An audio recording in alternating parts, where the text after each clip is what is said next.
I grew up in church. I'm pretty sure my mom left the hospital and we went straight to church. I was there every Wednesday night, Sunday morning, Sunday afternoon for children's choir, Sunday night, Monday night visitation, back to Wednesday night. We repeated the process, and I loved it. It was all I ever knew. It was great. I got baptized when I was 6 years old, and then just kept going to all the events. I knew what to do. I knew about God. I knew all the answers. I knew everything, but there was no peace. I just didn't feel him in my life. And I even went on mission trips. I'm in third world countries. I'm like, man, these people, they're doing it right. Like, what are they doing that I'm not doing? What am I missing here? And I just kept going. Graduated college, came back home, started teaching, met my husband, and we started having a lot of conversations about grace. Life before Jesus, it was ugly. It suffered from my own vices, drinking, hanging with the wrong group of friends, and my crutch was alcohol.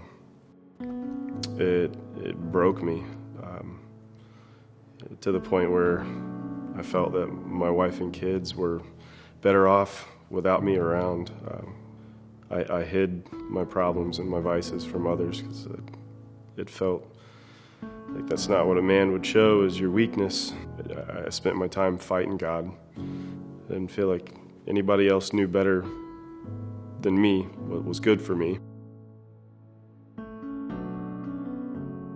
I can remember late August 2020, we were at church and it was Baptism Sunday, and our worship leader, Ryan McCain, had on the Meet the New Me shirt. I said, oh, look, like, that's cute. He's supporting all the people getting baptized. And then he sang a song, got down, got baptized himself, got out, and then baptized someone else. And I lost it. I was like, man, if Ryan can step off the stage and he can do that, like, what am I waiting for? And so I went home, and the thing is, I didn't tell anyone about this. It was just like something that was happening in me all these years. I never said anything. I don't know if I was ashamed to grow up as a church girl and feel this way, but I just always kept it inside. And I can remember getting home and just that racing heart. You can't calm down. Like, I never thought, hey, why don't you take this to God? Like, why? And I said, I don't know exactly what I said, but it was like, God, like, I'm tired of feeling this way. I'm tired of not knowing. I'm trying everything. I'm doing what I'm supposed to be doing. I don't want to feel this anymore. And if what I'm missing is you, like, it's done. I want to settle it. I don't want to do this anymore. And it's just like, clearly the Holy Spirit just flooded over me, and I've never felt like such peace. And it was just like this light.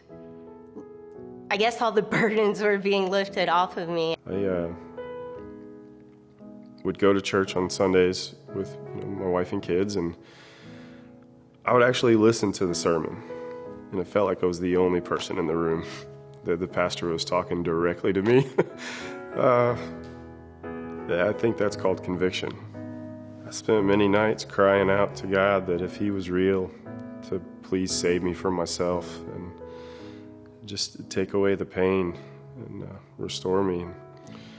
But yet I repeated the same things over and over until one day I decided to not have a drink, followed by more and more days that I chose not to have a drink. Bethlehem Church, I'm glad we found Bethlehem for many reasons. It was the catalyst to get me to where I am now. Bethlehem Church didn't save me. God did. Without Bethlehem Church, I don't know that I would have met God in the facet that I did. My eyes were just completely open, and they were open to the people around me.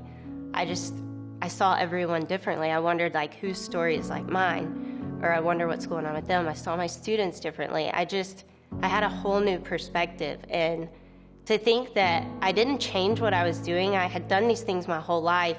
I had prayed, I had read my Bible. I always thought that there was something I wasn't doing right, that I wasn't doing enough, that it wasn't good enough. But I was really just missing Jesus.